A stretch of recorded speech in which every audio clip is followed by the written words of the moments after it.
They cut me down at 9:57 a.m., right in front of the entire floor, while I was seconds away from stopping a $620 million disaster.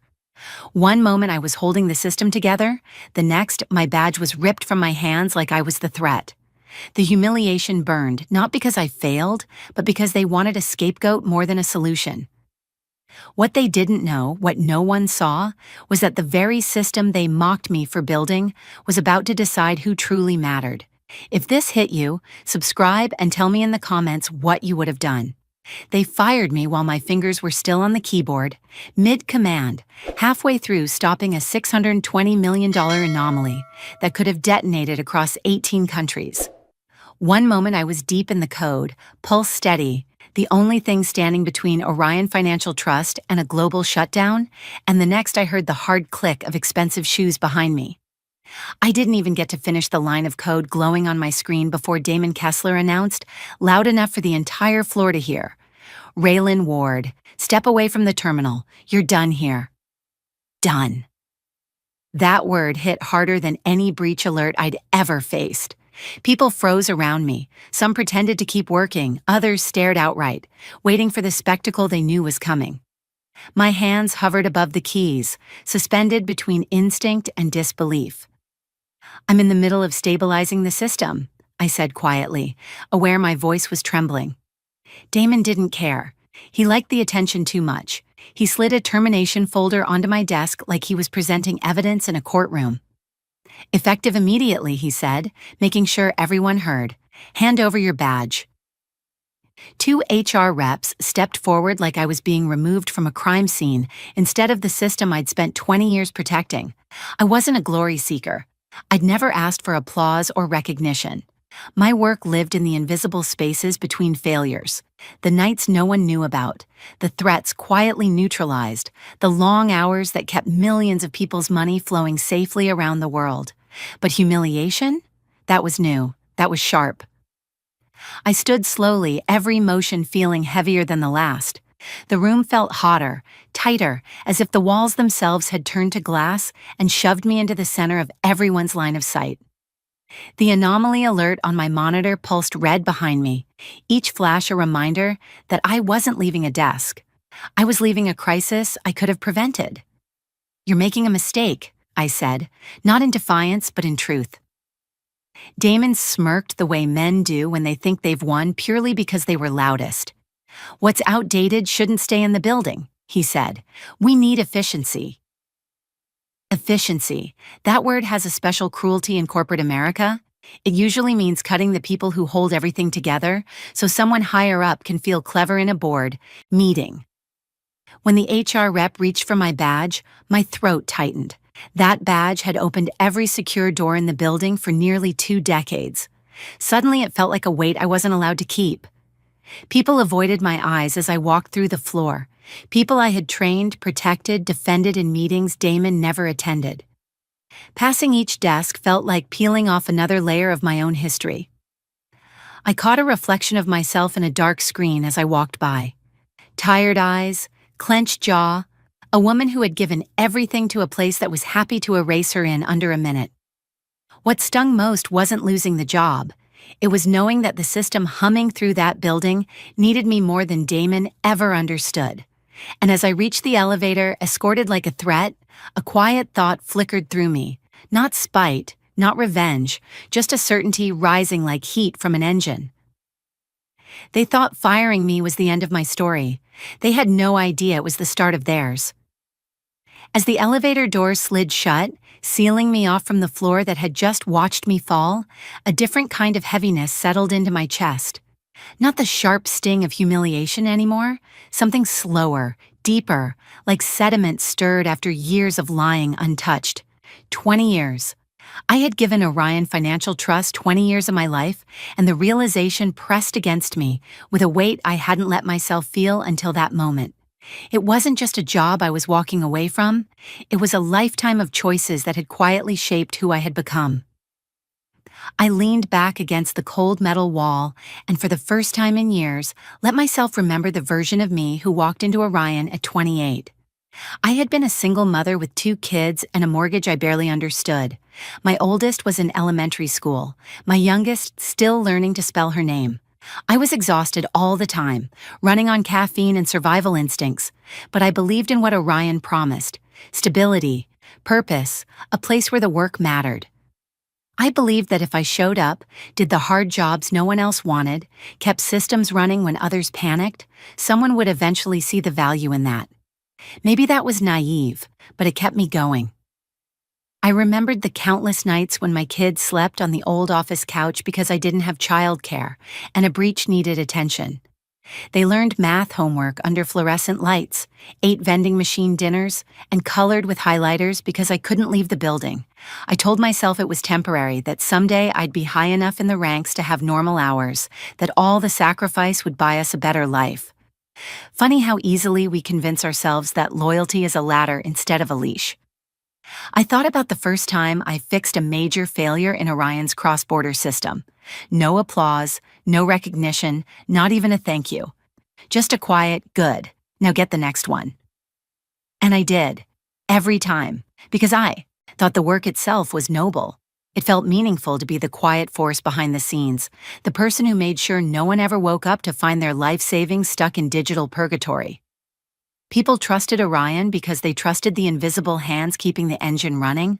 I never expected fame, but I expected decency.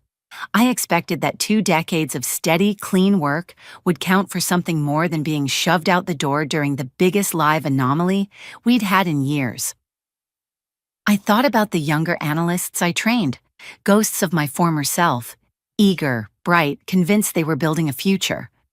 I had taught them to take pride in the quiet victories, the ones no one else noticed. And now, standing there holding nothing but a dead badge and a hollow ache, I felt a bitter irony settle in. All those speeches about integrity, all those early mornings and late nights, all the meals I missed, all the birthdays I promised I'd make up later. They had been swallowed by a machine that didn't even bother spitting out a thank you. And yet, the strangest part was that a small piece of me still cared. Not about the company. Orion was just a building, a brand, a set of forms HR clicked through, but about the work itself, the systems I'd poured myself into, the invisible resilience I designed so that people I would never meet could sleep at night. As the elevator drifted downward, I realized something quietly devastating. I had mistaken sacrifice for security, and now I was empty-handed except for one truth that kept echoing through my mind. The system wasn't built to forget me. Only its leaders were. By the time I stepped out of the revolving doors and into the sharp Manhattan air, the anger had simmered into something colder, quieter, almost clinical. That's usually what happens to me after the initial blow. I retreat into the part of my mind that builds systems, not excuses. And as I stood there on the sidewalk, watching the glass tower stretch above me like a monument to selective memory, I felt an old thought surface, one I hadn't revisited in years. They never really understood what I built. Not the executives, not Damon, not the board, not even most of the analysts. They all saw the system as a collection of blinking screens and overnight reports. But to me, it was a living ecosystem with arteries and pulse points and vulnerabilities you only learn through thousands of solitary hours listening to what the code didn't say. That's why I created the integrity lock in the first place. It wasn't glamorous and it wasn't meant to be. It came after a near collapse Orion barely survived, a cascading authentication failure that almost cost us $500 million and would have triggered federal intervention. The room that night smelled like burnt coffee and panic, with executives barking orders they didn't understand while I sifted through corrupted logs, trying to find the source of the breach. When I finally patched the flaw, adrenaline still shaking my hands, I knew we couldn't depend on the whims of leadership again. So I designed a safeguard, a reset cycle every 39 minutes, requiring the original architect's biometric signature to keep the system fully authenticated. It wasn't about ego. It was about ensuring no executive, no foreign actor, no overconfident manager could override the security backbone just because they wanted smoother presentations or fewer annoying warnings. I wrote the clause in plain language, submitted it, watched them skim it with the same glazed-over expressions they used for anything that didn't fit on a PowerPoint slide. They approved it because it sounded thorough. That's all they ever cared about. Optics. Thoroughness looks impressive in front of investors. They never asked what would happen if the architect wasn't there. They never cared. Damon certainly didn't. The few times I mentioned authentication resilience in meetings, he brushed it off with a wave of his hand, muttering about paranoia, legacy thinking, and the new era of efficiency. If he ever connected the dots between the system's stability and the person who built its spine, he never let it show. Standing there on the sidewalk, surrounded by strangers hurrying to offices that may or may not value them either, I felt an unexpected clarity settle over me. They thought firing me severed the connection. They thought my removal was the clean break they needed to tighten their quarterly numbers and impress the board. They thought the system would simply adapt without the woman who crafted its heartbeat. But the system had rules, my rules, and whether they remembered them or not, the system never forgot its architect. I hadn't gotten far, maybe halfway down the block, when my phone buzzed with a message I didn't recognize. Unknown number, no text, just a single screenshot, a command line, a timestamp, an error string, and at the bottom, the phrase I had personally embedded all those years ago. Integrity, key missing, architect verification required. My breath caught, not from fear but from something that felt eerily like inevitability. I didn't know who sent it yet, but I knew exactly where they were standing when they did. On the 34th floor, staring at a console Damon believed he could control. Inside that building, everything would have still looked calm on the surface, because panic in finance doesn't explode immediately. It starts as a quiver, a tremor under the skin that only the attentive notice, and apparently one person was paying attention. Theo Marlowe. I didn't know him well, but I remembered the kid with the quiet diligence, the one who stayed late out of curiosity, not fear. He was the type who triple-checked logs and followed anomalies down to their roots, even when supervisors told him to leave the deep dives for later. If anyone would have noticed the authentication, loop unraveling after my firing, it would be him. And if anyone would have had the nerve to send me proof, it would be a junior analyst who understood systems better than his bosses understood people. I tucked my phone back into my coat, heart thudding with an uneasy rhythm. I knew the pattern too well. The system wouldn't crash all at once. First, it would create friction. Subtle delays, minor rejections, authentication requests bouncing back instead of passing cleanly. Enough to worry the analysts who actually monitored the pipes, but not enough to trigger executive-level alarms. At least not yet. Meanwhile, up in the boardroom, Damon would be playing emperor on a glass stage, soaking in the applause of people who didn't know a checksum from a seat cushion. In his mind, firing me wasn't a risk, it was a performance, a demonstration that he was bold enough to cut what he called operational drag. I could picture him now, strutting across the polished floor, hands slicing the air as he pitched his new era of modernization. He would have no idea that the system, my system, had quietly entered its integrity window minutes after my badge was deactivated. That's the thing about safeguards. They don't shout. They whisper. They nudge. They warn. Only when ignored long enough do they bite. Around 10:12 a.m., the first real warning would have flickered across the operations floor. A delayed packet from Hong Kong, a failed handshake from Zurich, an authentication retry that should never have happened. A junior technician might have raised a hand. A supervisor might have told them to ignore it. And Damon, if anyone had the courage to bring it to him directly, would have dismissed it with that smug line he used whenever he wanted to bypass reality. It's noise. Systems make noise. But systems don't make this kind of noise unless something foundational is wrong, and the foundation had been removed, escorted out with a deactivated badge and a folder full of corporate jargon designed to make a person disappear. I kept walking, the sounds of Manhattan's weekday rush swirling around me, traffic, snippets of conversations, the faint hum of construction a block away. And yet, beneath it all, I felt the shift, like an undercurrent pulling at the edges of the city. Something had begun inside that tower, something Damon wouldn't be able to charm, threaten, or deny his way out of. Because he had made one fatal mistake, the same mistake men like him make over and over. He thought removing a person was the same as removing their impact.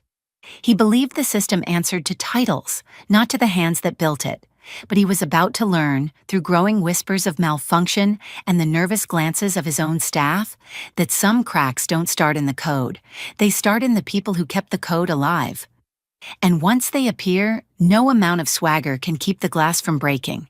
I hadn't even made it to the end of the block when the second buzz hit my phone, this time not a screenshot but a missed call. Isabella Crane, Federal Compliance Director, a woman who did not dial numbers by accident. Before I could call back, the street around me shifted in that strange way big cities do when something is happening somewhere else. People moving a little faster, glancing at their phones, a ripple of tension spreading without a single word spoken. I stopped walking, lifted my phone, refresh. Notifications burst across the top of the screen like sparks. Transaction delayed. Authentication loop. Global hold. Words only a handful of people in the world would understand, and I used to be one of them. I opened the first message. Hong Kong unable to clear 190 milers interbank transfer, missing verification. I inhaled sharply. The integrity window had opened. Without my biometric confirmation, the system would start locking down every major pipeline it touched. But the system wasn't malfunctioning. It was doing exactly what it was designed to do: protect itself from unauthorized control, even if the threat came from inside the building. I dialed Isabella. She picked up on the first ring, her voice taut. "Raylan, why haven't your credentials hit the system? We have 3 international hubs holding transactions."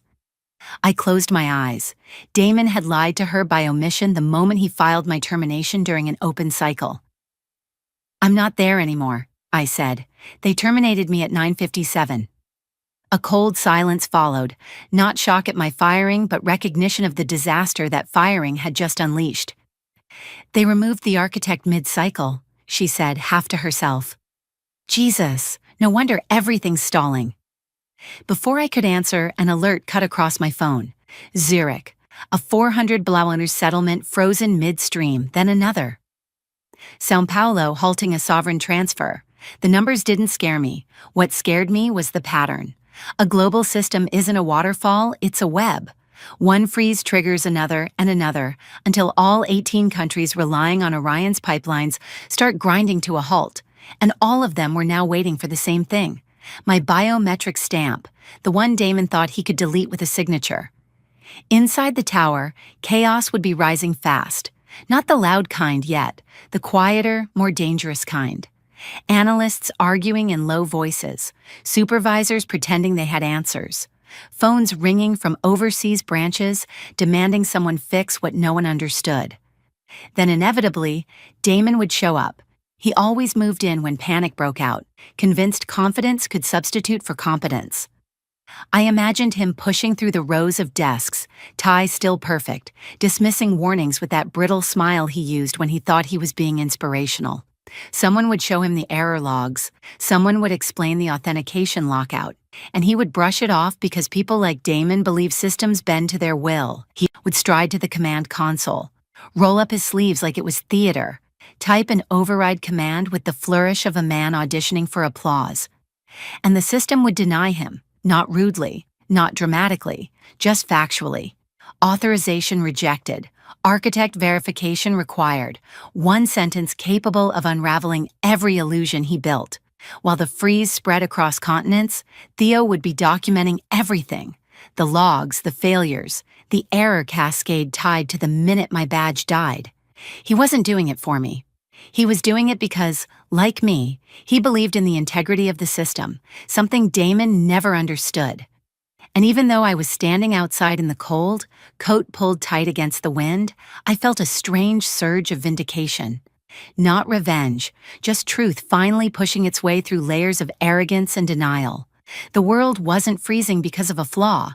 It was freezing because the one person who knew how to keep it alive had been escorted out before she could finish the last line of code. And now, everywhere from Hong Kong to São Paulo, the system was making that painfully clear. By the time I crossed the street and found a spot beneath the awning of a coffee shop, the building behind me was no longer just a workplace. It was a pressure cooker losing its seal. I didn't need to be inside to sense it. Panic has a frequency, a low hum you can feel in your teeth if you've worked in crisis long enough. My phone buzzed again, this time with a headline from a financial wire. Multiple Orion pipelines experiencing delays, verification issues suspected. It had begun. Inside, Damon would be discovering the one thing his confidence couldn't override: accountability. Supervisors would be rushing up the glass stairs to the boardroom, clutching printed logs like lifelines. They would try, carefully at first, to explain that transactions weren't lagging. They were locked. They would tell him the pattern was too clean, too uniform, too synchronized to dismiss as a glitch. And when he barked at them to fix it, they'd have to say the one sentence he was wholly unprepared to hear. "It requires Raylan's signature." I pictured the exact moment that line landed, his expression tightening, his voice sharpening, his instinct, not to understand, not to assess, but to blame. He would insist the team was wrong, that the system was wrong, that I must have rigged something on my way out. Men like Damon always assume sabotage before they consider their own negligence, and then, as the room thickened with tension, someone would make a mistake. In every collapse, there's always one. A frantic assistant, trying to forward a sanitized report to regulators, would accidentally attach the wrong file. Instead of the polished statement Damon wanted, they would send the official termination order, the one he signed at 9:57 a.m., straight into Isabella Crane's inbox, the document proving he removed the only authorized architect during an active risk cycle, the kind of mistake you can't recall or bury, the kind that turns suspicion into evidence, the kind that ends careers. My phone lit up again. A message from Isabella. "We received his signature. That explains everything." Her tone was steady, but beneath it, I heard something else. Disbelief laced with satisfaction. Regulators rarely get to see corporate arrogance exposed so cleanly. And Damon? He would be unraveling in real time. His voice, once smooth enough for keynote stages, would be fraying at the edges. He'd slam his fist on the table, accuse his staff of incompetence, accuse the system of failure, accuse anyone but himself. But financial systems don't care about ego. They care about verification. And the system was simply telling the truth. The person it trusted had been thrown out the front door. Standing on the sidewalk, watching reflections flicker across the tower's mirrored surface, I felt no desire to storm back in and confront him. What would be the point? His collapse didn't need my presence to hit bottom. The truth was already doing that for me, line by line, alert by alert, freeze by freeze. And as the building shook under the weight of its own leader's decisions, I realized something I hadn't felt all morning: relief. The system I built wasn't punishing them. It was protecting itself. And I didn't have to lift a finger. From across the street, the tower looked different now. Not powerful. Not untouchable, just frantic shapes trapped behind glass, moving in jerky, desperate motions. I watched people I once worked beside sprint between desks, phones pressed to their ears, faces pale as the freeze rippled through every global channel they depended on. For the first time since 9:57 a.m., my chest loosened. Not out of triumph, something quieter, something like release. The wind brushed against my coat, carrying the distant echo of sirens and the sharper sound of a voice raised inside the building. Damon's voice. Even from here, you could sense the panic radiating from those upper floors. He was learning the truth too late. Power built on performance crumbles the moment reality stops cooperating. My phone buzzed again, an email this time from a firm I remembered well, a competitor known for stability rather than spectacle. The subject line was simple: "We'd like to meet." I opened it. "We value builders, not showmen. If you're available this week, we'd like to discuss opportunities." I stood there for a long moment, letting the words settle. 20 years I had given Orion. 20 years believing loyalty had weight. And in the span of a single morning, the company had shown me exactly what my loyalty meant to them. But out here, beyond their walls, someone still saw me. Not as a relic, not as an obstacle, but as a builder of things that lasted. I glanced back at the tower one last time. Damon's empire was collapsing behind, Those mirrored windows, piece by piece, undone not by sabotage, but by his own arrogance. I could have walked back in. I could have demanded a moment of satisfaction, watched him confront the consequences face to face. But the truth settled over me with surprising clarity. I didn't need to. His downfall wasn't mine to deliver. It was already happening, and it didn't require my presence, my anger, or my time. What I needed, what I finally understood, was to choose myself for the first time in years. I slipped my phone into my coat pocket, turned away from the building that had taken so much from me, and walked toward a future no longer tied to their failures.